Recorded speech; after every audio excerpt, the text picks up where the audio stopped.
Assalamualaikum warahmatullahi wabarakatuh. Gimana kabarnya semua? Semoga baik-baik saja ya. Jadi terkait dengan apa yang disampaikan kemarin Komnas HAM ya di kanal YouTube-nya Christian Grades ya. Di situ kan ada 3 poin yang ditemukan begitu kan. Ya di antaranya ya kekerasan yang dilakukan pada saat integrasi gitu kan.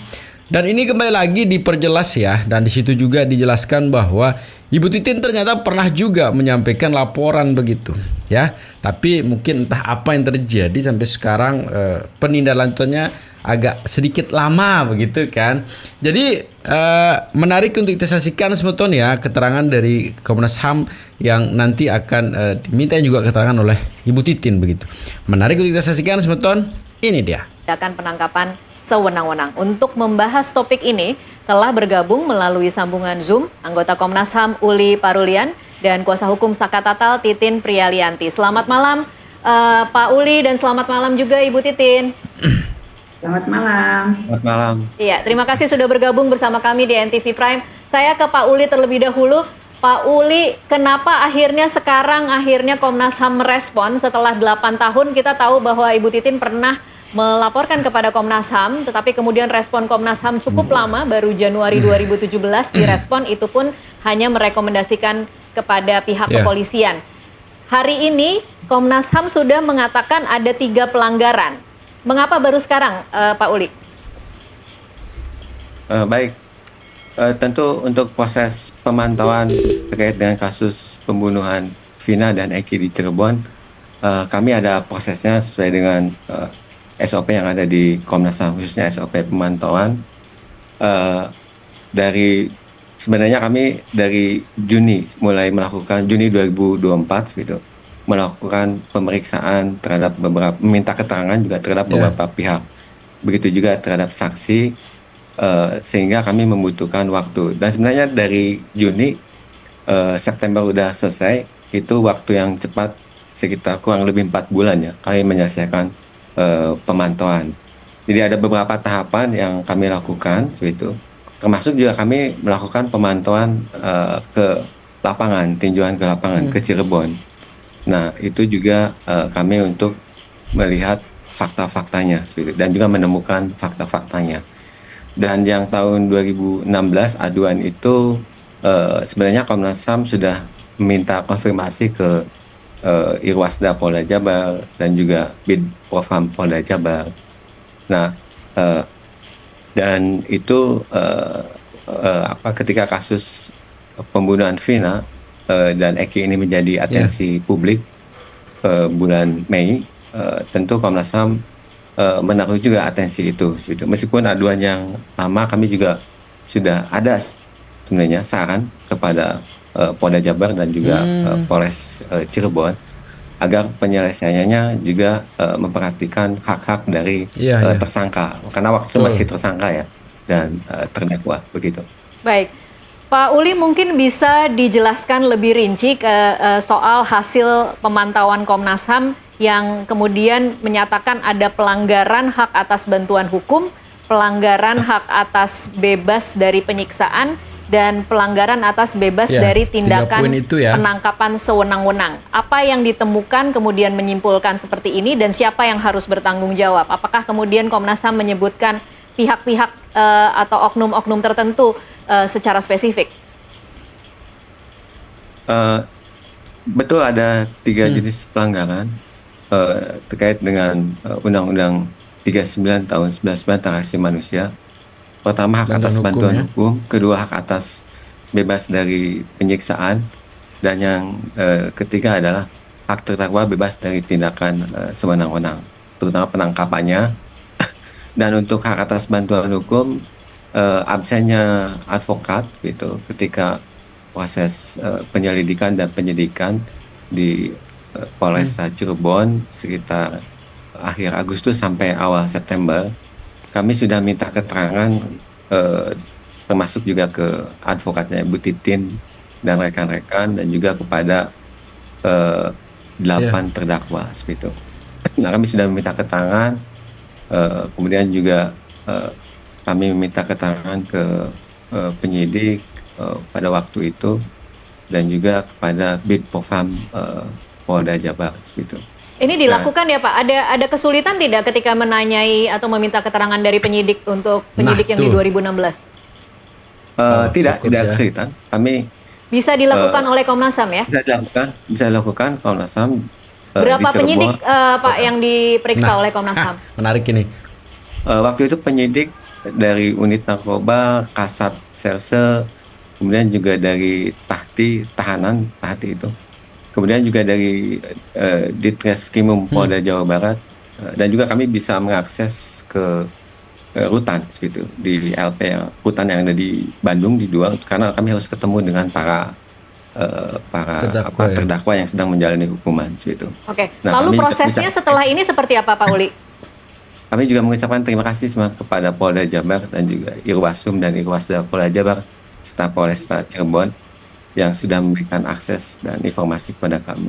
Nah, selanjutnya tadi dari kesimpulan itu hak atas bantuan hukum, kami juga menemukan bahwa ada putusan etik dari Bidpopam Polda Jabar dan si Propam Polresta Cirebon tahun 2017 sekitar bulan Maret.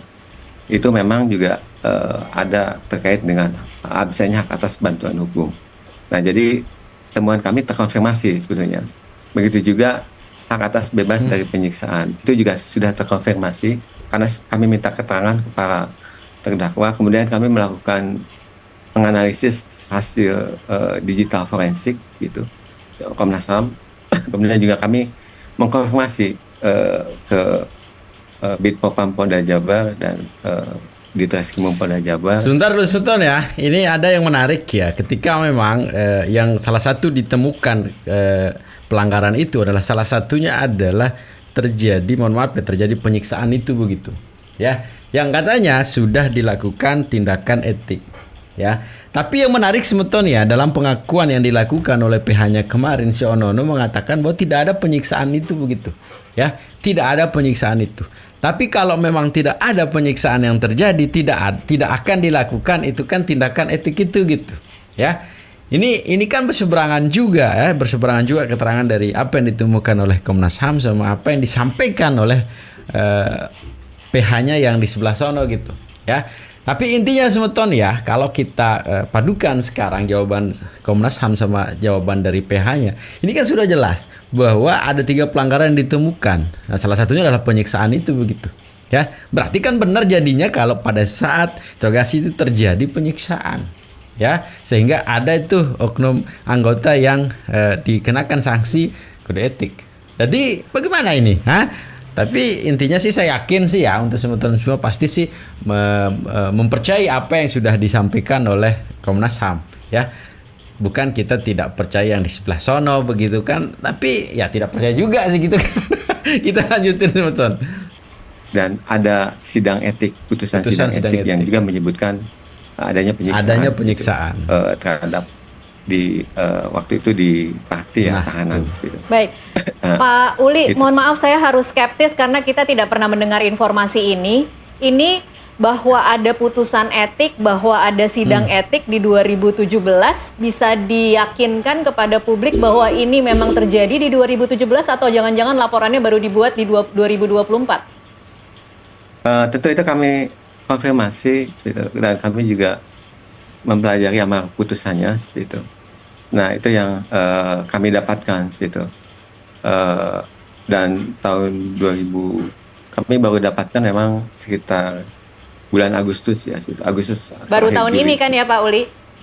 Betul, tahun ini. Oke. Ketika kami minta keterangan ya. Baik, saya pindah dulu ke Ibu Titin. Bu Titin, menurut Anda apa makna dari temuan Komnas HAM dan kemudian rekomendasi Komnas HAM, dan mungkin bisa koreksi, tapi saya baru mendengar bahwa ternyata di 2017 pernah ada sidang etik dan ada putusannya. Silakan Bu Titin. Ya, kalau mengenai rekomendasi Komnas HAM yang saya dengar di 2024 ini, walaupun sudah sangat terlambat, ya buat saya ini suatu kemajuan lah. Jati diri Komnas HAM sudah mulai kelihatan gitu. Artinya ketika 2016 tanggal 13 September 2016 saya menghadap Komnas HAM, kemudian juga memaparkan apa yang terjadi, karena dalam Surat yang Udah saya lama. kirimkan itu kan ada 9 item, itu jelas sekali rangkaian uraiannya seperti apa. Apa yang terjadi di 2016 sejak tanggal 31 September sampai saya menghadap Komnas HAM. Tetapi memang baru 5 bulan kemudian, 4 bulan kemudian, dan itu pun suratnya ke Irwasda Polda.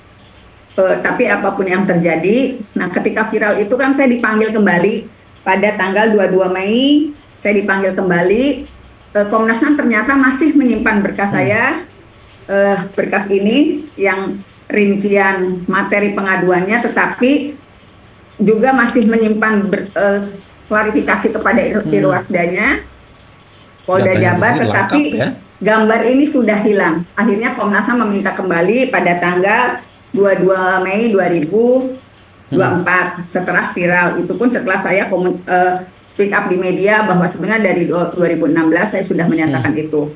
Nah, mengenai kode sidang kode etik bagi justru saya tidak mendengar itu. Jadi justru yang saya dengar pada saat Saka Tatal dipanggil kembali ke Polda Jabar 2024 setelah penangkapan Peggy, kemudian ada komunikasi. Karena saat itu Saka Tatal dilakukan pemeriksaan, saya bilang dan menyatakan dia dianiaya pada tahun 2016, ada komunikasi yang tetap dianggap harus terjadi peristiwa di 2016. Saya sempat menyatakan, saya udah lapor loh ke Propam Polda, saya bilang di 2016 tanggal 7 September. Tetapi saat itu salah satu anggota menyatakan, ya kan sudah ada Bu,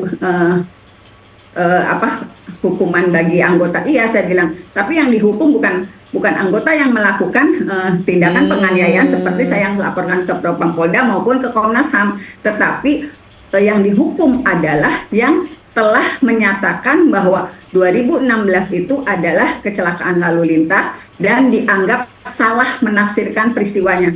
Ternyata, Semeton ya, ternyata bukan itu yang dimaksud oleh Bu Titin begitu kan. Di sidang etik itu begitu. Bukan dialah begitu kan. Jadi Bu Titin sudah punya ini data-data yang dilaporkan siapa-siapa begitu. Tapi kok berbeda mungkin begitu ya. Yang saya tafsirkan begitu. Di 2016 sampai 2017 ini kan prosesnya memang dalam pergerakan yang dilakukan oleh Bu Titin begitu. Kalau kita lihat pergerakannya sampai sekarang ini memang semua cara yang dilakukan Bu Titin sudah beliau lakukan begitu Semeton ya. Dia ngelapor ke Komnas HAM, minta bantuan ke salah satu kewartawan juga begitu. Banyak sekali yang beliau sudah lakukan begitu ya. Tapi entah kenapa kok ya intinya bahwa no viral no jasik kayaknya benar juga ya apa yang kita dengarkan. Kalau tidak viral yang tidak ada konfirmasi, tidak ada tindak lanjut begitu ya. Ini perlu pembenahan lah sedikit ya. Kita lanjutin Semeton. Waktu itu salah satu anggota menyatakan, kok Ibu tahu? Ya tahulah, saya bilang, yang dihukum kan Kok Ibu yang tahu itu kan bahasanya? yang dari Polsek Talun. Saya hanya jawab itu. Jadi mengenai kode etik yang berkaitan dengan penanian, malah saya tidak dengar itu. Saya justru dengar 2017 itu yang dihukum itu yang melakukan olah TKP di Polsek, yang menyatakan itu kecelakaan. Itu sih. Baik, kalau Dianggap- saat ini kemudian Komnas HAM mengatakan bahwa mereka sudah melakukan pemeriksaan kepada penyidik-penyidik yang terlibat di 2016 dan sudah ada putusan etik, ada putusannya nih Bu Titin. Kira-kira bisa percaya tidak Bu Titin bahwa itu memang ada terjadi di 2017 atau jangan-jangan ini baru dibuat di tahun 2024 setelah kasusnya Iya, naik ya. lagi? Kok kita sepemikiran nih sama pertanyaan dari Studio Mawar ya.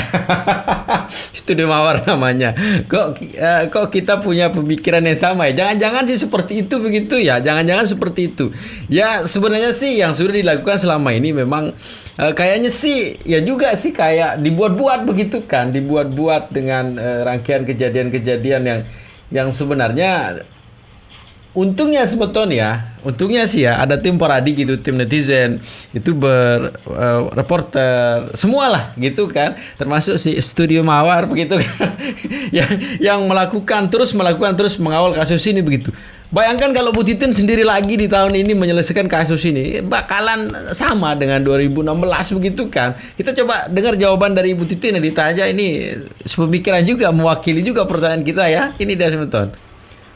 Karena gini Mbak, setelah pada bulan Mei saya dipanggil kembali oleh Komnas HAM pada tanggal 20 Juli 2024, saya kan terus berkomunikasi dengan anggota Komnas HAM. Gimana sih Pak perkembangannya? 2016 oke lah saat itu tidak terbuka, tapi kan sekarang sudah viral. Saya bilang tanggal 20 Juli 2024 saya berkomunikasi, kemudian jawabannya hanya kami masih berproses Bu, dan sedang mengumpulkan bukti yang kuat. Itu jawaban dari salah seorang anggota Komnas HAM. Kemudian pada tanggal 2 Agustus 2024 saya juga tetap nanya, Bapak gimana Pak? Soalnya LPSK justru sudah menyatakan ada 12 yang diduga melakukan tindak kekerasan pada ke-8 terpidana. Dijawabnya, sore Bu, kami sedang berproses. Kami baru saja meminta keterangan dari Polres Cirebon dan Polda Jabar. Itu yang terjadi 2 Agustus. Jadi, kalaupun ada informasi seperti itu, saya kayaknya agak sanksi deh Mbak. Sanksi ya, oke. Saya ke Pak Uli. Pak Uli silakan dijawab. Ini putusan etik yang 2017. Ini memang atas 3 pelanggaran yang tadi Anda katakan, atau seperti yang Bu Titin katakan bahwa putusan etik ini untuk orang-orang anggota polisi yang mengatakan bahwa itu kecelakaan dan melakukan olah TKP? Yang mana Pak Uli? Tentu Bu Titin harus meminta secara resmi ya gitu, ke Bidpofam Polda Jabar atau ke Polresta Cirebon terkait dengan putusan sidang etik, karena itu hak dari kuasa hukum, hak dari terdakwa ya seperti itu. Nah, terkait dengan putusan etik itu yang tahun 2017 itu yang terkait dengan tadi aduan dari Bu Titin yang ke Bidpofam. Ini aneh sekali ya Pak Uli, tidak pernah diungkapkan oleh Polda Jabar. Polda Jabar tidak pernah memberikan keterangan bahwa ada sidang etik di 2017. Karena kalau itu kemudian dikatakan, kita mungkin akan selesai menyangsikan bagaimana para penyidik yang melakukan proses penyidikan dengan kesewenang-wenangan, dengan penyiksaan itu kemudian akan bisa selesai di 2017. Tapi tidak pernah ada keterangan itu, dan hingga saat ini Polda cukup tertutup untuk kasus ini. Saya cukup kaget ketika Polda kemudian penyidiknya bisa diperiksa oleh Komnas HAM dengan sangat mudah, dan hasilnya ternyata 2017 sudah ada putusan etik. Bagaimana publik bisa percaya ini semua, Pak Uli? Ya itu yang kami dapatkan, karena ini butuh proses. Betul tadi seperti Bu Titin jelaskan, kami bulan Agustus awal itu sama sekali belum dapat datanya, informasinya. Jadi kami harus yakin betul bahwa bukti itu terkait dengan putusan sidang etik dan yang lainnya itu memang ada situ. Dan itu butuh waktu memang situ. Sehingga bukti itu harus betul-betul meyakinkan. Iya, benar juga. Nah, itu yang perlu kami dapatkan. Dan tadi putusan etik itu hanya untuk dua hak gitu. Hak atas bantuan hukum, pelanggaran hak atas bebas dari penyiksaan gitu. Jadi bukan untuk tindakan penangkapan kesewenang-wenangan, tidak ada ya? Nah, tindakan kesewenangan tidak ada. Itu yang kami coba lihat. Dan siapa yang sudah dihukum Pak Uli untuk 2 ini? Nah, untuk yang 2 itu dari unit narkoba ya gitu. Kalau yang itu siapa namanya Pak Uli? Saya nggak bisa jelaskan di sini namanya gitu. Dan ada juga, berapa orang mungkin bisa dijelaskan? Dari Tahti gitu, unitnya saja gitu. Nanti mungkin Anda harus lebih jelasnya ke Polda Jabar. Agak sulit Pak Uli, Polda Jabar sangat tertutup untuk kasus ini. Ya, itu yang saya jelaskan. Itu saya nggak bisa jelaskan orangnya karena itu terkait juga. Oke, kalau untuk pelanggaran atas bebas dari penyiksaan dari unit narkoba juga kah?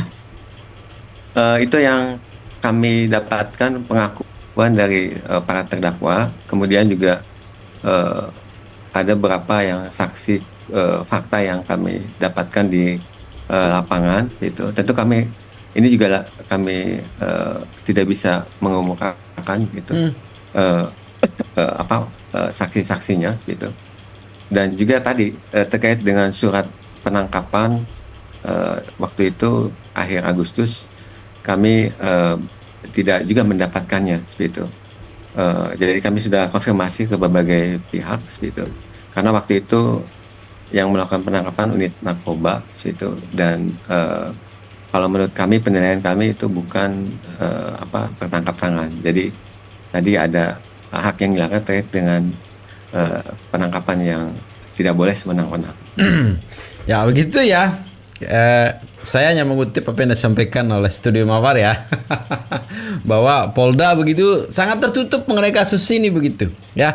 Sehingga ya juga sih bagaimana kita bisa percaya begitu siapa yang disidang pada saat itu dari 2 orang atau 3 orang tadi itu yang katanya dari divisi itu gitu kan, yang disidang tidak ada terkonfirmasi sampai sekarang begitu kan.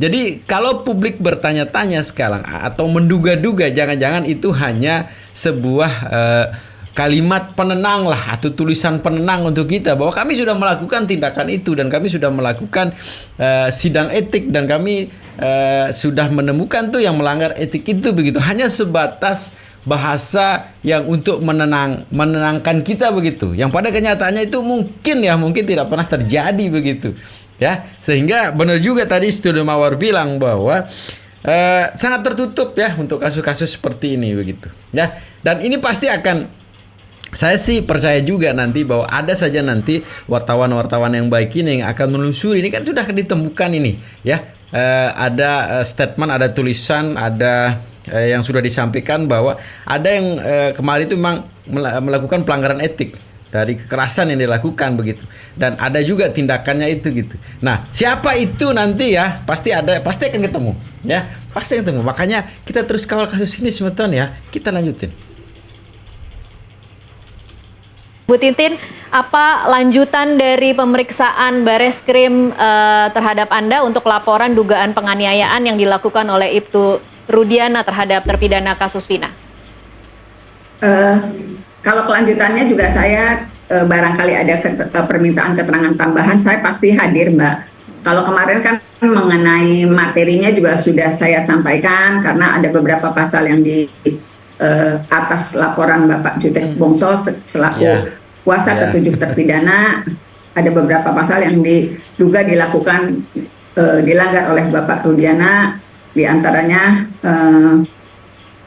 merampas kebebasan, kemudian juga penganiayaan, kemudian juga memberikan keterangan yang seolah-olah benar padahal dipalsukan, dan itu dilakukan oleh Bapak Rudiana sebagai seorang pegawai PNS gitu. Jadi saya sudah menginformasikan itu karena memang pertanyaannya mengarah ke sana, juga saya sodorkan dengan beberapa bukti tertulis, dokumen-dokumen tertulis yang bisa saya sampaikan di Bareskrim. Tetapi untuk kelanjutannya hanya menunggu karena waktu itu dinyatakan apabila masih ada keterangan yang kurang, saya harus siap dipanggil lagi. Itu aja sih. Baik, Bu Titin, ini berarti keterangan yang Anda katakan isinya hampir sama dengan PK atau ada sesuatu yang belum diketahui publik yang kemudian Anda berikan keterangannya kepada Bareskrim?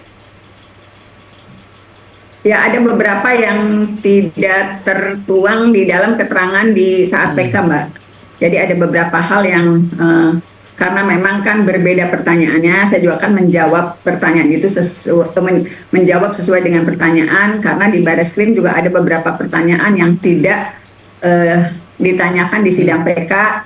Mungkin ada 1, 2, 3 yang tidak terkonfirmasi di sidang PK, tetapi ada di dalam pertanyaan saat saya dipanggil Bareskrim. Oke, kalau Anda menjalani pemeriksaan di Bareskrim, Bu Titin, rasa-rasanya nih, feeling Anda seberapa optimis ini kemudian nanti akan naik ke tahap penyelidikan? Ya, kalau saya sih, kalau misalnya dari 2016 semua dulu membuka institusi yang saya laporkan dulu di 2016 ke Propampolda, mau ke Komnas HAM, mau ke Komisi Yudisial juga saya laporkan. Sebenarnya kalau waktu itu mata hatinya terbuka, saya sih optimis. Kalau sekarang sih alhamdulillah dengan dukungan semua netizen, dengan fakta-fakta yang tiba-tiba ada saksi-saksi fakta yang tiba-tiba datang ke tokoh masyarakat, kemudian berani bersidang menyatakan kebenarannya, saya sih yakin banget ini. Dari awal juga saya meyakini ini kecelakaan lalu lintas, kemudian ada rekayasa yang luar biasa. Saya sudah mengusahakan di 2016 dengan cara-cara sekemampuan saya, tetapi memang ada institusi-institusi yang tidak percaya dengan yang saya sampaikan waktu itu. Tidak mau percaya sebenarnya, tidak mau percaya ya. Oke, baik. Kalau sekarang bagaimana posisi Anda terhadap kinerja Komnas HAM, Bu Titin? Masih berharapkah? Apa harapan setelah ini kira-kira? Ya, terima kasih banyak Bapak, walaupun kelihatannya belum seberani LPSK yang menyatakan dengan tegas sejak awal, tapi mudah-mudahan dengan sekarang mulai membuka diri terhadap laporan yang saya buat sejak 2016, kemudian dipanggil lagi pada tanggal 22 Mei, mudah-mudahan ke depannya kinerja Komnas HAM jauh lebih baik daripada kalau misalnya bicara secara pribadi daripada yang saya alami atau mungkin yang orang-orang lain alami, baik saya sebagai secara pribadi ketika melaporkan juga secara pribadi mengenai sebagai wakil daripada 7 tersangka saat itu. Oke, Bu Titin kalau boleh berharap karena ini udah ada Pak Uli langsung bisa disampaikan harapan optimal dengan mempertimbangkan kewenangan Komnas HAM, apa yang Anda harapkan bisa dilakukan oleh Komnas HAM khusus untuk para terpidana? Kalau melihat hasil yang saat ini kan kelihatannya Komnas HAM, mohon maaf, masih berpijak di 2016, di 2017. Dari rilis yang saya baca gitu, kesannya tidak mengembangkan diri lebih jauh terhadap apa sih yang terjadi sebetulnya. Jadi kelihatannya hanya melihat rilis yang di 2016-2017. Jadi harapannya kalaupun lakukan investigasi tentu saja tidak berpatokan pada di tahun 2016-2017. Kalau melihat sudah ada sidang kode etik, sudah ini berarti kan itu hanya jawaban di 2016 yang saya juga sebetulnya nggak tahu, Mbak. Jadi mudah-mudahan investigasinya lebih serius dilakukan dengan mendatangi narasumber-narasumber yang mungkin tidak bisa tersentuh di 2016 tetapi didapatkan oleh Komnas HAM di 2024. Itu aja sih. Baik, tapi kalau kita tadi sama-sama dengarkan kan Pak Uli sebenarnya cukup kerja keras ya dari sejak Mei, kemudian Juni, Juli, 4 bulan, kemudian sampai keluar hasil bahwa menyatakan ada 3 pelanggaran dan juga nanti akan ada rekomendasi dari Komnas HAM. Sekarang saya ke Pak Uli. Pak Uli, tanggapan Anda, Bu Titin tadi mengatakan belum seberani LPSK, berharap lebih serius lagi dalam melakukan investigasi. Apa kira-kira tanggapan Anda, Pak Uli? Saya tentu nggak bisa mencampuri urusan KL yang lain, LPSK khususnya, karena beda karakter antara Komnas HAM dengan LPSK. Komnas HAM lebih melakukan pemantauan, penyelidikan di sini. Tentu kami harus punya bukti-bukti yang meyakinkan. Nah, itu yang harus kami dapatkan seperti itu. Dan kami bekerja keras sebenarnya sejak bulan Juni seperti itu, sampai bulan September sebetulnya dalam menyusun rekomendasi ini.